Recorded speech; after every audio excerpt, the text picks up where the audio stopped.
আইফোনের হ্যাঁ, বাপ। কথা কও। হ্যাঁ, কি অবস্থা, কি খবর মুকুন্দ বাবু? খবর খুব ভালো।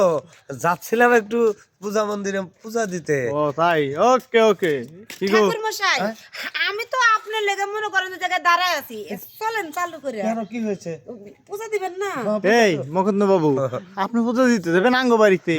এই বিড়িকেটা আই আমনে লেখা রইছে প্রসাদ খাইতে আসছে। প্রসাদ খেতে এসি। প্রসাদ না অন্য কিছু? আর মনে মনে ভাবতাছি কি, আমার তো জামাই মনে করেন যে 2 বছর ধরে গত হয়েছে, আমি অনেক দিন যাবত নিরামিষ খাইতে খাইতে দেখেন না আমার মুখটা একবার হিদ্ধ হয়ে গেছে গা।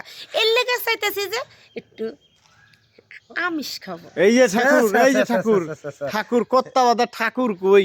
আপনি যা শুরু করছেন এই দেশে বন্ডলুচ্ছামি, এটা কি মানছে মানবো? না না, সে এটা কি কয়? রাম রাম রাম রাম রাম রাম। ও কথা মুখে আনা যাবে না যে আমি আমিষ খাবো।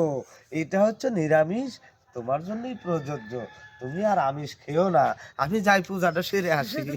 দাদা দাঁড়ান দাঁড়ান দাঁড়ান, একটু খাওয়াইয়া থিয়া যান, আমিষ একটু খাওয়াইয়া থিয়া যান দাদা, সমস্যা কি? দাঁড়ান। ওকে।